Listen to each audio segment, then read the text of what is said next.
His Excellency Okaniwa Ken is Kenya's guest, Japan's ambassador to Kenya. And he's been here with us since the beginning of earlier this year. Your Excellency, welcome to Kenya's biggest conversation. Thank you. I'm very delighted to be here this morning. I usually I'm only starting work later in the day, but I'm happy to be here today. Today you've started earlier. Yes. Okaniwa's son, you came to Kenya in April this year, is it? I presented my credentials to the president in April. In April this year, but you'd been here a bit earlier. So how do you find Kenya so far? I mean, as now Japan's ambassador to Kenya. Well, this is Kenya receives the most ODA, official development assistance, in whole of Sub-Sahara Africa from Japan. Mm-hmm. And we provide assistance for training people in various sectors. We provide assistance for building infrastructure like the Mombasa Port project, and also building a power plant in the Okaniwa. And it's a huge activity. And in addition, we have long-standing ties going back 60 years. So we have many businesses coming from Japan to do business here. Right. So it has been quite a busy but very interesting time since I arrived, and I enjoy very much the weather and hospitality of the people in this country. Indeed. City had asked you before we went on air about your tie. City, just give him the compliment again for everybody to hear. Well, you know, it's a distinguished looking tie.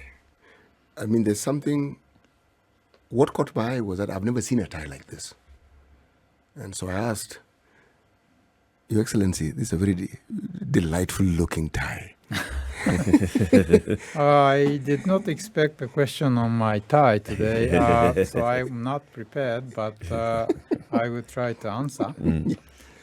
So this is a tie which the letter written on it is a character for kanji character for cow. Yes.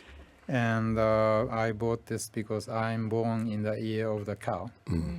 And in general, people who are born in the cow generally are considered to be diligent. Okay. Now let's talk about what we wanted to talk about today, which is the Tokyo International Conference on African Development, TICAD. TICAD 8 is about to take place from tomorrow. What is TICAD? TICAD is a short for Tokyo International Conference on African Development.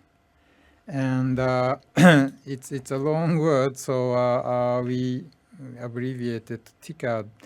This meeting, which takes place on the 27th and 28th of August in Tunis, it has continued since 1993. It takes regularly now every 3 years, and we have leaders from Japan and Africa getting together to discuss the most pressing issues of the time. And I think in today's world we have many issues like COVID-19 recovery, the rising price of fuel and food, and climate change. I think these all issues which will be discussed by the leaders. Why was it started? This conference? Was I think the Japan took the initiative in 1993 when no other donor country had convened a meeting like this. And in 1993, this was a period of the Cold War, when the US and the Russia, or the Soviet Union, was basically having their two camps opposing each other. And so development in Africa was rather sort of a sideshow. But I think Japan thought that it is important because of the huge potential of the African continent to support its development. Today, Africa is a very big agenda for the UN and many other international fora, and also the some of other countries host meeting with Africa. But I think we felt that Africa was a continent which have to be supported, also which has a big potential. So we have continued nearly 30 years to convene this meeting. You also talk about African ownership, ownership of some of the development that you support. How does that play? I mean, we often see when there is development, it usually is, countries being told what to do. But this is interesting, and I think it's unique in the sense that you're still saying, in as much as we're helping, we want you to own it. Could you explain a little bit about that? Well, thank you. You raise a very important point. Ownership is one of the basic principles that we convening the TICAD meetings on. Because unless there is ownership, there is no motivation by the people. There is no creativity coming from the government and the private sector. The traditional approach, if I may say, is that the development partners come in and they look at the situation and they, based on their notion of what how a country should develop, they tell them, okay, you do this or that. That is no ownership. And but from our experience, we have not. Japan did not develop in the same way as some of our European or the colleagues in the developed world have. We had a very distinct because we came from behind.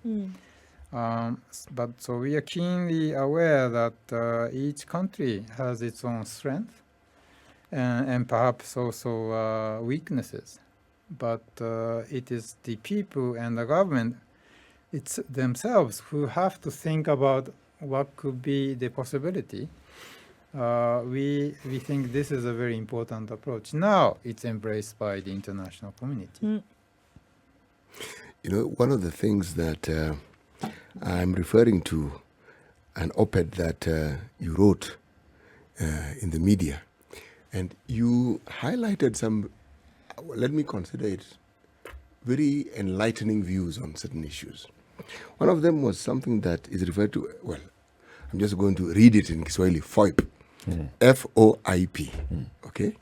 Free and Open Indo-Pacific. Now, if you look at the interaction that Japan has had with Kenya and the cooperation that Japan has had with Kenya and the developmental projects that Japan has been involved in Kenya, many stand out. Now, I worked for a government institution that received a lot of support. It's called Kenya Medical Research Institute. And the support that Kenya Research Medical Institute has received and the cooperation even with Japanese universities is well known. Now, specifically when it comes to the blue economy and the assistance that Japan has cooperated with the Kenyan government in developing. Can you speak a little bit more about it? Okay. I think first of all, the free and open Indo-Pacific is a concept that the late Prime Minister Abe announced in Nairobi in 2016 when TICAD 6 was convened together with President Kenyatta. And this concept, it's basically a concept to promote order in the sea and freedom of the sea, as well as promoting connectivity among countries through the seas. And I think this is a very important for, maritime security on issues such as illegal fishing or smuggling or fighting against organized crime and even terrorism. It's also important because of promoting trade, promoting the sustainable use of fisheries. So this is very pertinent for countries which have a border with the sea. Yes. And the blue economy, the meeting of the blue economy was convened by Kenya for the first time, I think, in 2019. Kenya, I believe, embraced this concept of FOIP to, I think, bring it further. Japan co-organized the meeting with Kenya, and I think this is an important concept because of the reasons of promoting economic growth, promoting connectivity, and promoting sustainability in the seas, and also safety in the seas. Japan has supported Kenya's efforts for the blue economy bilaterally. Yes. By providing 17 patrol vessels to the Kenya Coast Guard Service. We also are developing the Mombasa Port. And I think these efforts will promote the sustainable use of the seas for Kenya. Go ahead. There's also a project that you've done and supported along the Kenyan coast. This is the development of the Mombasa Port, the Dongo Kundu Special Economic Zone. Tell us, what is Japan involvement in these two projects? Well, what we are doing is we have already expanded, I think, two additional areas of the port. And this now allows more goods to be sent in and sent out because you had a lack of space for that. But in addition, we are actually connecting the Mombasa city with the outlying areas. Yeah. And in one of the outlying areas, we are now in the stage of starting to build a special economic zone. And I think these all when these are all completed, there will be a huge network of roads which will connect the special economic zone, the port area, and also Mombasa city.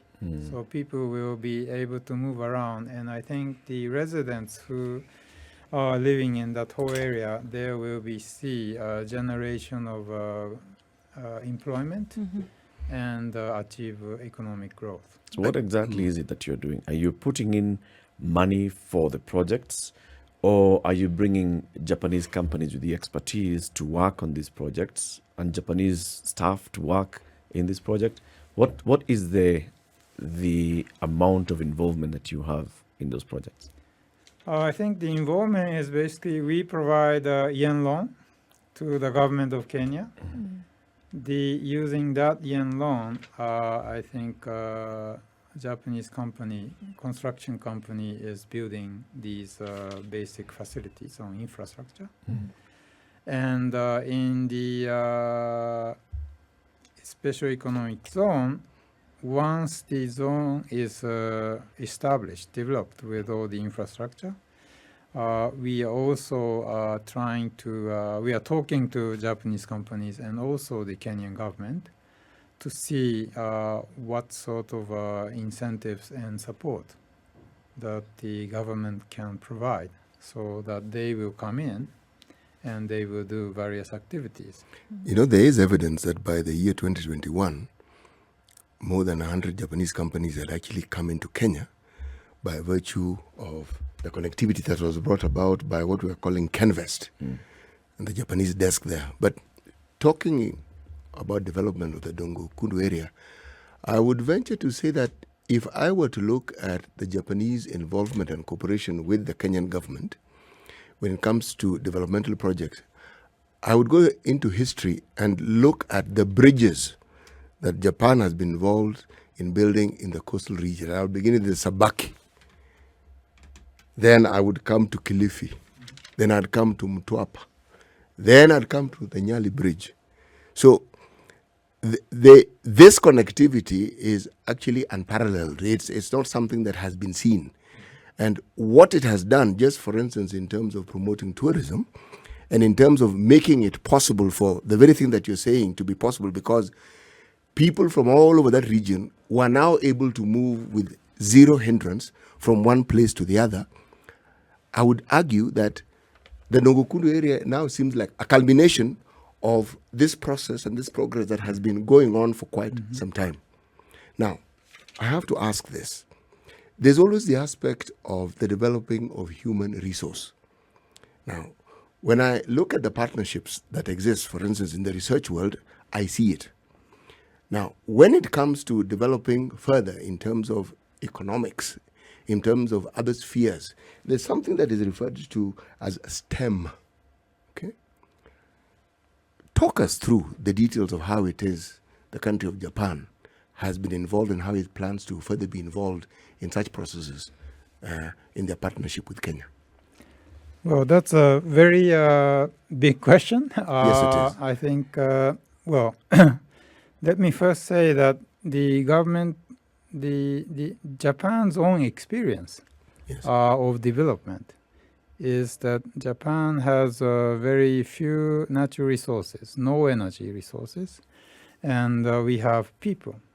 So this is why in our development process we attach the utmost importance to people, which means that you must invest in education. Yes. You must invest in health. And so in almost all countries we support these two sectors. And the activities that we have in Kenya is very broad. But I think, but in all the sectors we attach importance to human resource development. And so this is because we expect the Kenyans to be more self-reliant. And so even the construction companies which are building the infrastructure in Mombasa, they train the local Kenyans how to build the sophisticated bridges over the water. And so they have very special knowledge. And I think if there were sort of certification for that kind of special expertise, which is certified by the government of Kenya, that would be even better. But I think the raising the level of human resource skills requires collaboration between the government and the private sector. Okay. Because looking at TCAD, you know, when we hear the conference, the assumption is it's a one-time thing. But obviously the pillars that TCAD has and some of ones that you're now referring to in terms of health, society, health, education and such, that it is then not possible to have a sustained program if you're not investing in the people as well. So when you talk about the human resource, when you talk about education, when you talk about health, can you give insights a little bit more as to why that is so important in making sure that the long term is sustained? Not quite sure. Health, for example, if you don't have a healthy people, then it's not possible to do some of these things, obviously, that you've talked about. So as one of the pillars of TCAD, why is it then important to have some of those things ingrained?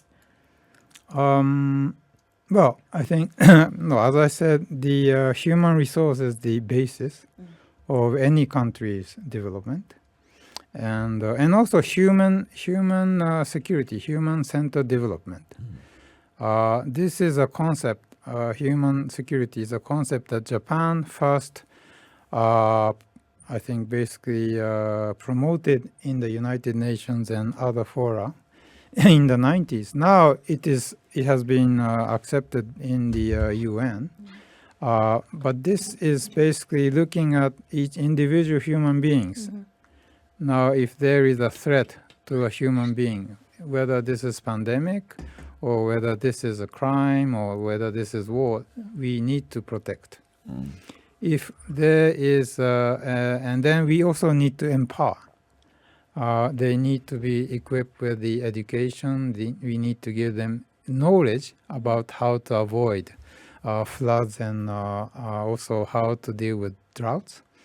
So this is basically looking at the human being, and so that we are able to sort of deal with all kinds of situations that requires education. That sometimes requires sort of dealing with particular terrorist issues and so on. So this is why we attach importance to investment in people. This is one of the main themes of TICAD 8 in Tunis. Okay. And so we expect to have announcements on further increasing the number of people that we are going to accept for training. And in this country, I checked with JICA. In this country, we have trained over 370,000 people from Kenya in the last several decades. Conversation continues with His Excellency Okaniwa Ken. He is Japan's ambassador to Kenya. We are talking about the 8th TICAD, Tokyo International Conference on African Development, that's going to be taking place tomorrow, 27th and the 28th of August in Tunisia. Your Excellency, TICAD 7 and TICAD 8, those 3 years, a lot has happened globally. There is the COVID pandemic. There's, of course, now the ongoing Russia-Ukraine skirmishes. All this is affecting a lot of things globally, especially in terms of, economies in the world, economies in Africa, food security, energy security, and all. I'm sure this is something that will be discussed in Tunisia. Yes, I think this will be one of the important discussions in Tunis. The leaders will be looking at, how do the African countries deal with the current situation. Well, before going into how to deal with the rising prices, I would first like to present the Japanese government's position, which is that regarding the Russian invasion in Ukraine, this is a use of force to change the status quo, and it is against the UN Charter and also international law and cannot be accepted.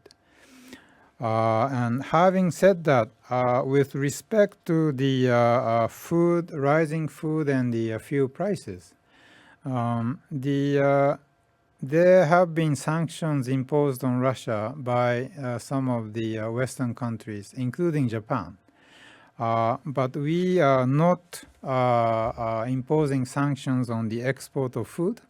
That is not part of the sanctions. And the sanctions on energy is only for import into the Western countries. So there's nothing to restrict Russia from exporting to other countries, including in Africa. And therefore, the basic reason why the price of food and fuel is rising is because of the fighting that has been begun by Russia against Ukraine. Having said that, we are very concerned about the effect of this on the African countries and African development. This quite recently, Japan announced a package of support amounting to $200 million US of food aid to support countries in Africa and the Middle East to deal with the rising price of food and food crisis. As regards Kenya, we also provided in this connection, we provided this year $5.5 million US of food aid through the WFP. And we will continue to watch the situation closely because the region in East Africa is affected also by drought. Japan also does, significant lending. and now asking the question as per debt and how there are controls. Actually, can I just add another point? Yes. Yes, please. Sorry. Yeah, I forgot to add another point. Another point is that I hope the leaders' discussion will also talk about how not just about stopgap measures, but how to be more food sufficient in the longer term. And this is also very pertinent for Kenya to be able to feed itself. And Japan supports Kenya's irrigation system in Muea and Ahero. We support the rice production in those two areas. This has helped the country basically avoid importation of rice and to be able to consume rice produced in Kenya. I think this kind of efforts to be more self-sufficient in food in the longer term is extremely important, so that whenever there is an external shock like this, the Kenya and also Africa can be able to feed its people. Thank you. I mean, even thinking about that, I've been talking about sufficiency and then sustainability when it comes to food. Then what about debt? Because then Kenya also then does borrow significantly. And then so where are the thoughts that lie in keeping the debt manageable in terms of advising to say, this is how we've been able to do it in our support. How are we helping Kenya? Yes, well, this is a very important topic because all the developing countries, including in Africa, require extra funding. Just like when a teenager is growing up, a teenager or a child is growing up, he needs money for education and so on. He cannot pay for it. But then when he is grown up and he is working, then he is able to stand up for his life, do his livelihood. And in the same way, I think developing countries require extra funding from abroad. And so I think external financing is very important for development. So it is not a bad thing. And so based on this precondition, the important thing is that the debt is managed and that the economy is growing and the money that is being used for the most productive purposes. And we provide, Japan itself, we provide at this point, I think we have about 170 billion Kenyan shillings is owed to Japan by Kenya. But first of all, our debt is has a 10-year grace period and a repayment period between 30 to 40 years, and the interest rate is between 0.1% to 1.2%. And this is much lower than I believe it is probably much lower than any other source of lending, especially the private markets.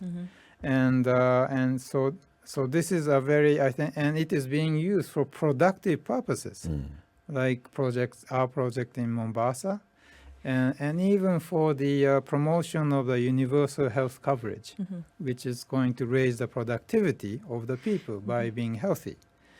And so this is very important to have debt being managed in the correct way and being using the money most effectively. What is a problem is that when the debt is not transparent and the debt is not being used for the most productive purposes. So this is one of the issues, trying to have a fair and open lending practices is one of the topics that will be discussed in Tunis. Your Excellency, is there a limit as to how much money we can borrow from Japan? Well, it's not there's no artificial limit, but I must confess at this point, because the debt risk level of Kenya the rating has gone down since I think maybe COVID started. Yeah.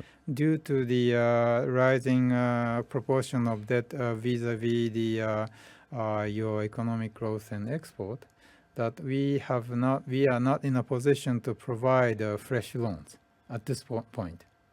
So, but as long as you are able to achieve growth and be able to repay the loans, there is no artificial limit. There have been conversations in the economic circles and even from the National Treasury about restructuring Kenya's debt portfolio.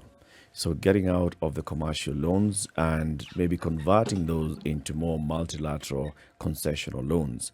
If the government of Kenya were to come and approach you with that proposal and say, we would like to borrow from you so that we can then get out of the commercial market, would that be a conversation that you'd be willing to have? I think well, first of all, we support African countries' capacity for debt management. We receive trainees, we do training for them on debt management. So, I hope that the more African governments have a better skill of managing their debt. Also, on the debt restructuring, it is a question of it is a question of being able to sort of lower your credit, raise your credit rating, which requires many aspects like tax revenues and economic growth and reducing government debt. But this is also, of course, changing the sort of the combination of where do you borrow from. And in this regard, my personal wish is that the Kenyan government can tap into the Japanese commercial capital market, because Japanese interest rate in Japan is probably one of the lowest in the world. And so rather than having most of your commercial loans coming from Europe, where interest rate is high and you're only dependent on you're affected by the exchange rate of the euro, it is better to have a sort of more diversified portfolio of debt. So, but although there is still a little bit more effort for Kenya to improve its own credit rating, but Egypt has done it. So, I don't see why Kenya cannot if it does, if it makes a little bit more effort. As you're speaking, I'm smiling because I was thinking, here are opportunities that could be tapped. But again, thinking of human development, so the human resource that is in Kenya that works on issues of debt management, if we actually get to reduce the level or improve our rating, then we automatically improve our chances of being able to restructure our loan or to get new facilities. Now, if, let's say, we were theoretically to go into the commercial market in Japan, would the money borrowed be pegged to the Kenya shilling or would it be pegged to the yen? It will be pegged to the yen. Yes. Yes. But the point about the exchange rate is that you cannot predict. No, it goes up and down. At Yes. this moment, I think the yen is going down vis-a-vis the dollar, Yes. maybe even more than the Kenyan shillings. So it's difficult to, that's why you need a diversified source. So you should not be dependent on just one or two currency. You did mention it is a low interest rate, but you didn't mention what the interest rates are or the scope of the interest rate in the Japanese commercial sector. Right, yes. Well, in Japan, the interest rate is the lowest in the world, I think, in the developed world. And I'm not sure, well, basically I think it's almost close to zero. And in some cases, it's actually minus. So minus interest rates. It's free money. This is the question you should be asking His Excellency, but do you lend to individuals? The private banks lend to individuals, not the government or the companies. No. The whole world is also thinking about energy and thinking how best we can, dealing with climate change and all and our sources of energy. So there's been all the talk of, moving away from fossil fuel, moving into more renewable sources of energy. Kenya, of course, as you understand, is among the leaders in the mix of clean energy in the world. But then also Japan is big and thinking of the future. What kind of support and collaboration is Japan having with African countries on the future of clean energy? Well, we are trying in many places in Africa, but Kenya actually, I think, is probably the leader in geothermal and renewable energy.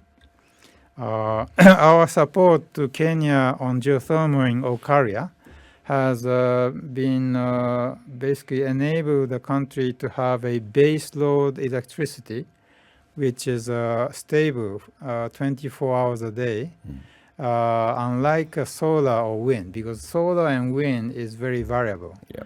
And this the proportion is very high. I think it's about 40, and a big part of that, maybe about 15% or so, is built by Japan using the yen loans. The future of the energy in Kenya and perhaps Africa and the world is hydrogen. Because hydrogen, even though it is difficult to sort of store and transport, it could be used for industrial uses like fertilizers or steel mills, as well as vehicles and ships.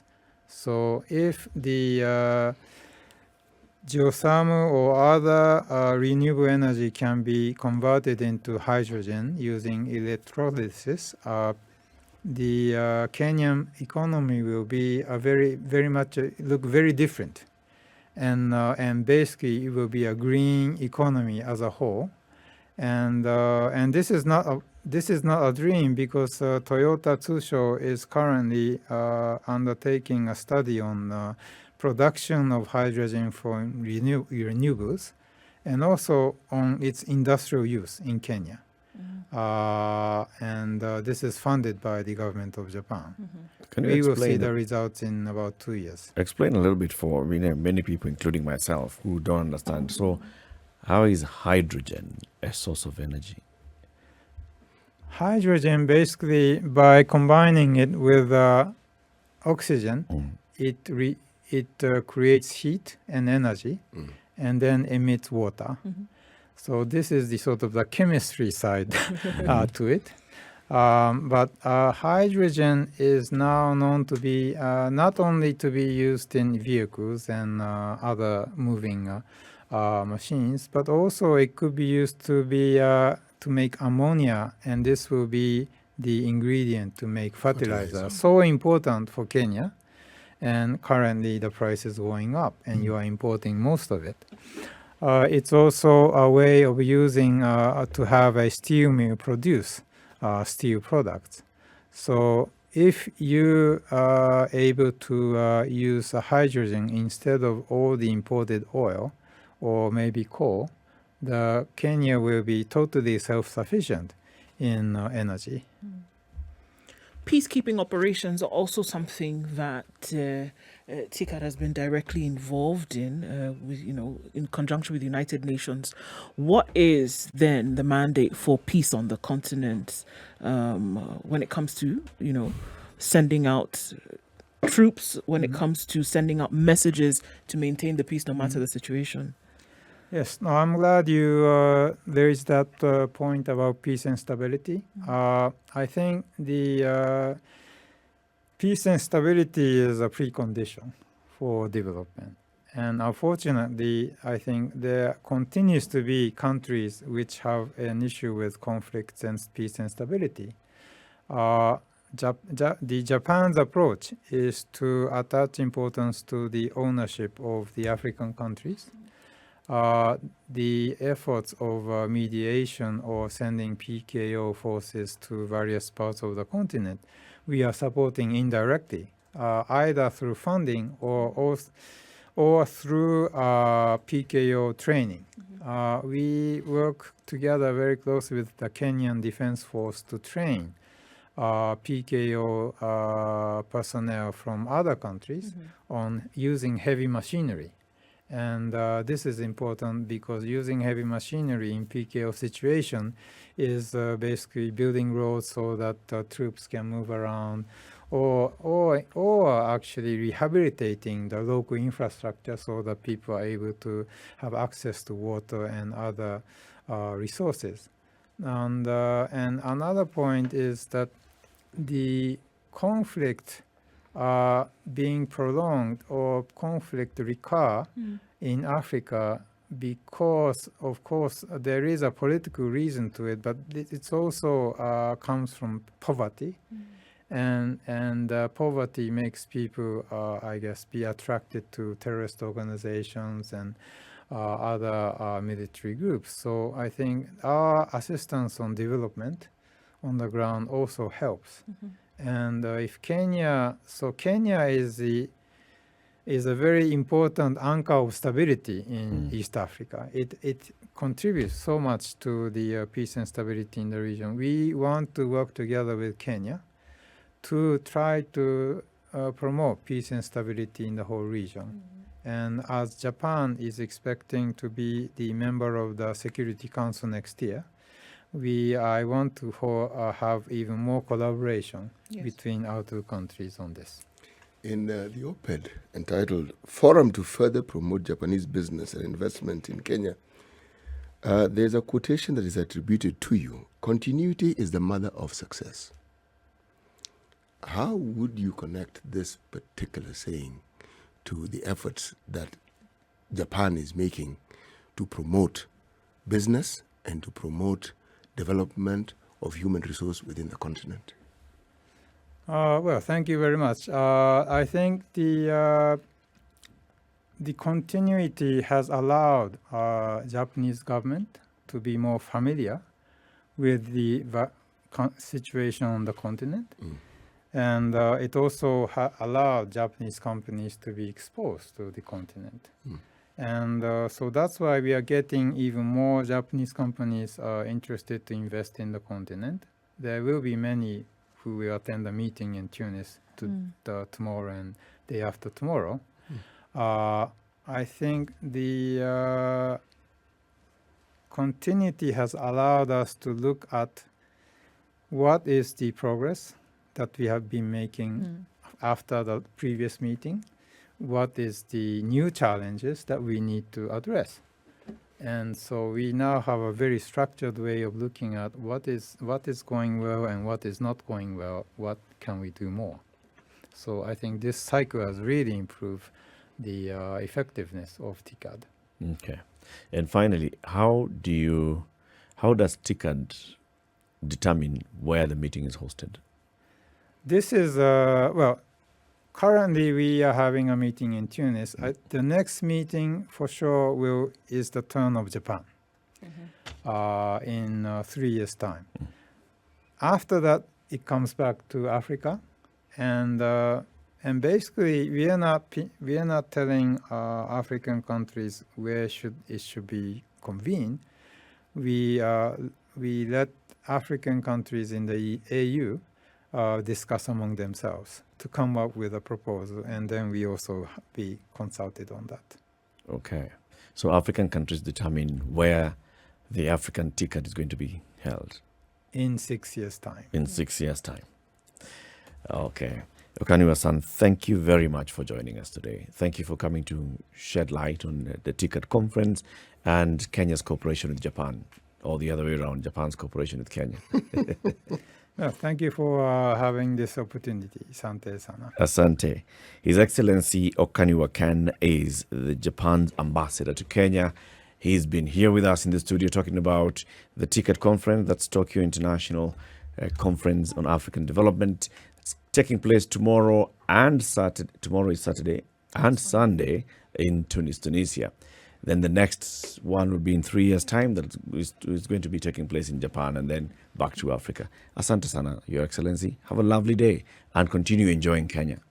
Thank you. We will take you to the place where CT enjoys some fish soup. No. Seafood. Excuse me. Seafood soup. So does it include crabs? Seafood. So take your pick. Anything found in the sea is fish, including whales.